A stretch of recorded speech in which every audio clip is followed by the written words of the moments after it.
ये क्या तसव्वुराती फिगर है? क्या बात कर रहे हो तुम?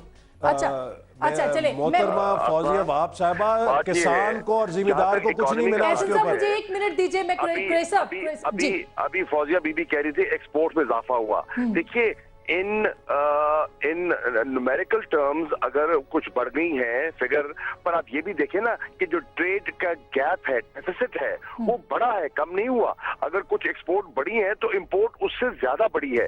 इस वक्त जो हमारा फिस्कल डेफिसिट है, इस वक्त जो हमारा ट्रेड डेफिसिट है, वो रिकॉर्ड डेफिसिट है। और इस वक्त तो जितने इकोनॉमिस्ट हैं, जितने फाइनेंशियल इंस्टीट्यूशंस इंटरनेशनल, वो कह रहे हैं कि हमारी जितने मैक्रो इकोनॉमिक इंडिकेटर्स हैं वो बिल्कुल डिस्टर्ब्ड है।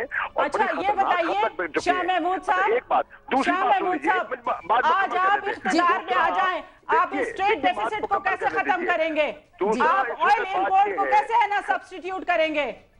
देखिए सुन लीजिए ना बात, आप ऑयल इंपोर्ट को किस तरह सब्स्टिट्यूट करेंगे, पहले ये बताइए। बात मुकम्मल करने देंगी तो मैं बात करूंगा। दूसरा, आपने फरमाया कि इस वक्त देखिए रूरल एरियाज में कैफियत क्या है। इस वक्त रूरल एरियाज में कैफियत ये है कि पैडी का ग्रोर रो रहा है, कॉटन का ग्रोर रो रहा है, केन का ग्रोर रो रहा है, उसको कीमत नहीं मिली, उसकी कॉस्ट ऑफ प्रोडक्शन बढ़ गई है, उसकी पिछले साल की निस्बत इस साल 50% कॉस्ट ऑफ प्रोडक्शन बढ़ी है, और उसकी जो आउटपुट प्राइस है, उसकी जो अपना प्रोड्यूस है, उसकी कीमत में 30% कमी आई है, जबू हाली आई है, उसकी जो कुव्वत खरीद है रूरल एरियाज में कम हुई है। तो किस तरह कह सकते हैं कि रूरल एरियाज में खुशहाली है? अच्छा मैं बिल्कुल ठीक है। अच्छा मैं ये समझती हूं, आपने स्ट्रॉन्ग अगर आर्गुमेंट दिया है तो पीटीआई फिर बैलेट से खौफजदा क्यों है? उनको फिर जाना चाहिए था इलेक्शन में, लोगों को ये सारी बातें बतानी चाहिए थी। जी मैं कह रही हूँ कि अगर ये सब पॉइंट जो कि वैलिड पॉइंट्स है आपके, अगर ये हैं तो फिर आप अवाम के पास जाते बैलेट के जरिए से लोगों से तब्दीली कहते हैं। इस वक्त भी हम अवाम के पास इस वक्त इस लम्हे में आपसे बात कर रहा हूं तो हमारा अवाम से राब्ता है। हम ननकाने में है, शेखुपुरा में है, हम अवाम को बात कर रहे हैं और अपना मौक़िफ़ हम इंशाअल्लाह जनरल इलेक्शन में अवाम के सामने रखेंगे और अवाम अपना फैसला देगी और हमें यकीन है कि इंशाअल्लाह अवाम हमारे हक में फैसला देगी। मैं एक और चीज़ ऐड करना चाहूंगी। अभी बड़ी ज़बू हाली का तस्करा हो रहा था, अभी पिछले 2 हफ्तों के अखबारात आप निकाल के देख लीजिए, तमाम जितनी कंपनीज हैं सब ने अपनी बैलेंस शीट जमा कराई है, सब पब्लिक हुई है। कोई एक बैलेंस शीट मुझे बता दें, चाहे वो यूनिलीवर हो, चाहे वो एंग्रो हो, चाहे वो कोई सा बैंक हो, आप मुझे एक बता दें जो लॉस में जारी हो। ठीक, यानी पाकिस्तान नेशनल शिपिंग कॉर्पोरेशन उस जैसे छोटे से इदारे ने भी 54 मिलियन का प्रॉफिट डिक्लेयर किया है। ये कहाँ की बातें करते हैं, इनको हकायक का पता ही नहीं है। जी एहसन साहब, चूंकि आप इकोनॉमिस्ट भी हैं तो जल्दी से कमेंट कर दीजिएगा ब्रेक से पहले, ताकि मैं वहाब साहिबा को मैं बड़े अदब से कहना चाहता हूँ, ये मल्टीनेशनल्स की स्पोक्स पर्सन बन के बात कर रही हैं।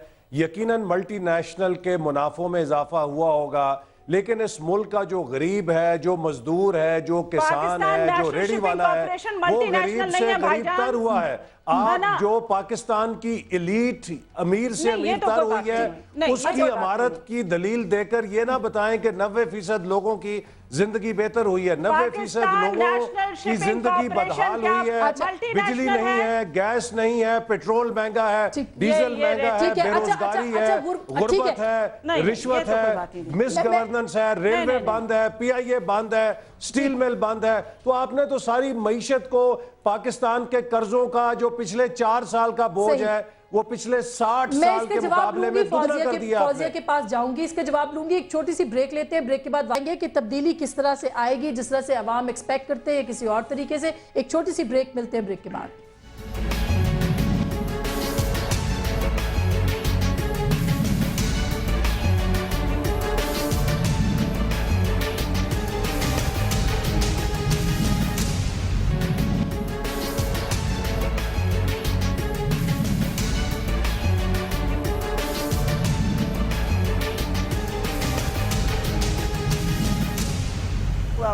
वेलकम बैक नाज़रीन, एक बार फिर आपको खुशामदीद कहते हैं। इलेक्शंस का दौरा है, PMLN PTI पीपल्स पार्टी, जो जाहिर है कि बाकी पार्टियां भी हैं, लेकिन इस वक्त उनके हवाले से बात हो रही है। तो मैं जल्दी से शाह साहब आपके पास आऊँगी कि अगर आप बैलेट से खौफजदा नहीं, आप कह रहे हैं कि आप जाएंगे जनरल इलेक्शंस में, कब एक्सपेक्ट करते हैं कि आप इंतखाबात करें तो आप अच्छी सीटें निकाल सकते हैं? देखिए, हम तो फॉरेन इलेक्शंस के लिए तैयार हैं और इलेक्शन हम तो मुतालबा कर रहे हैं कि इस हुकूमत का एक एक दिन अवाम पर भारी है और फिल फॉर नए इंतखाबात हो जाने चाहिए। देखिए, फैसला अवाम ने करना है और हमारी राय में अवाम अपना ज़हन बना चुकी है, उसने ज़हन बनाना नहीं है, अपना ज़हन बना चुकी है। तो हमें इलेक्शंस की कोई हम खाइफ नहीं है और इंशाल्लाह हम मुकाबला करेंगे। से आपका ख्याल कौन सा, क्योंकि आज चौधरी निसार कहते हैं सितंबर और अक्टूबर, तो आप क्या कहते हैं कौन सा टाइम पीरियड सूट करता है इलेक्शंस के लिए? As early as possible. और वो क्या हो सकता है? मैं तो कहता हूं कि इलेक्टोरल रोल्स मुकम्मल करें और जैसे नए इलेक्टोरल मुकम्मल होते हैं इलेक्शन करवा दिए जाए। ठीक। अच्छा एहसन साहब, पीटीआई तो पूरी तरह से तैयार है और जाहिर है कि बड़ा मुकाबला है वो होगा पंजाब के अंदर, तो आप पाकिस्तान मुस्लिम लीग नवाज का इस बात के लिए तैयार है कि पीटीआई से मुकाबला करना है, पूरी तरह से कैंपेन चलाएगी, कब चलाएगी, क्या एक्सपेक्टेशन? आसमा, इलेक्शन जो है ना, ये टॉक शोज का और टीवी की स्क्रीन पर आके बातें कर देना और होता है, जो इंतखाबी मरहला है इसके और डायनामिक्स होते हैं। पीएमएलएन अल्हम्दुलिल्लाह एक ट्राइड टेस्टेड पार्टी है। हमारी पॉलिसीज माजी में हमने इस मुल्क के अंदर जो इसको एटमी ताकत बनाया, इसकी एक इकनॉमिक पॉलिसीज मुतय्यन की, हमारी गवर्नमेंट्स को काम करने का मौका नहीं दिया गया मरकज़ में।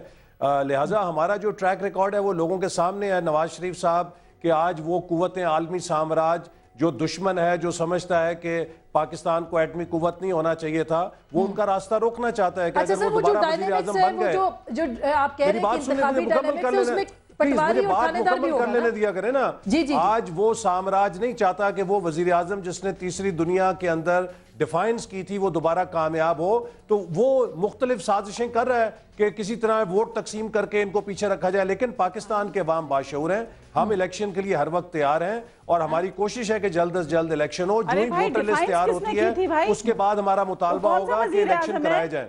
सही।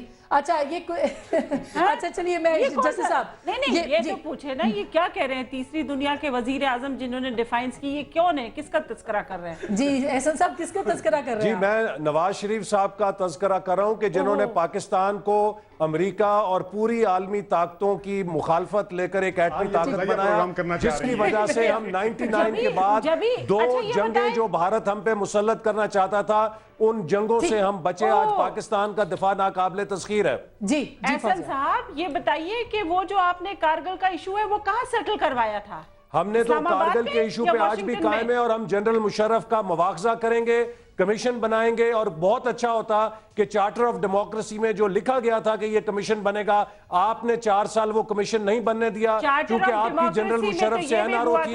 हम इंशाल्लाह ताला आकर वो कमीशन बनाएंगे, जनरल मुशर्रफ का ट्रायल करेंगे अकबर बुख्ती के लिए, कारगिल के लिए और 3 नवंबर का मार्शल लगाने के लिए। ठीक है। अच्छा ये चार्टर ऑफ डेमोक्रेसी में ये भी आपका साथ दिया है, पूरी तरह से साथ दिया है। अदालत चल रही है, अदालत चल रही है और वहां पर मेमो के एक केस में सारे के सारे मिलके मामू बन गए। नहीं ये बात भी है कि अगर जैसे साहब मियां साहब साथ ना खड़े होते तो जमहूरियत तो कब की रुखसत हो चुकी होती है। ये बात तो माने ये कि ये इनकी जो देखें, इनको तो प्रॉब्लम ही नहीं हुआ 4 साल में पार्लियामेंट के अंदर, इनको किसी किस्म का कोई प्रॉब्लम, ये इतनी खुशनसीब गवर्नमेंट है। तो आपको क्या भुट्टो साहब नहीं देखे बीबी, बात बड़ी सीधी सी है, इस मुल्क में अब इलेक्शन बहरहाल हो जाने चाहिए और ये इलेक्शन ही एक, क्योंकि मैं आपको बताऊं अगर इस मुल्क में जल्दी इलेक्शन नहीं होते तो फिर इसमें मामला खराब, क्योंकि लोग जो हैं अभी इस आसरे में रुके हुए हैं कि उनको कुछ नहीं मिल रहा। वो कहते हैं कि चलो इलेक्शन होगा तो शायद हम नई मुंतखब करेंगे, तो शायद आने वाली हुकूमत जो भी हो, चाहे यही हो, तो वो एक हमारे मसाइल का हल करेगी। इलेक्शन जो है ना बेहतर है कि हो जाए, वो तो अवाम भी वही चाहते हैं। बहुत बहुत शुक्रिया। इलेक्शन 2013 फरवरी में होंगे। अच्छा ये आपका कहना है, वो सितंबर अक्टूबर कह रहे हैं और शाह साहब कह रहे हैं जब करवा दें आप, वो जो चाहे कहे, दोबारा इलेक्शन तो होने हैं ना, तैयारी सबकी है, ये इंपॉर्टेंट बात है। इलेक्शन होंगे फरवरी 2013 में पूरा मियाद मुकम्मल करने के बाद। अच्छा चलिए बहुत बहुत शुक्रिया, thank you very much Ehsan Iqbal साहब, बहुत शुक्रिया फौजिया वहाब साहिबा, जस्टिस तारिक साहब, कुरैशी साहब। बहरहाल एक बात दुरुस्त है जो अवाम ने कहा है, 57% अवाम ये कहते हैं कि इंतखाबात के जरिए से तब्दीली होनी चाहिए। पाकिस्तान के अवाम जान चुके हैं और जाग चुके हैं। इस वक्त कॉन्स्टिट्यूंसी की पॉलिटिक्स होगी, कैंडिडेट लोग देखेंगे, फिर वोट डालेंगे, क्योंकि अब जमहूर का दौर है, जमहूरियत का फैसला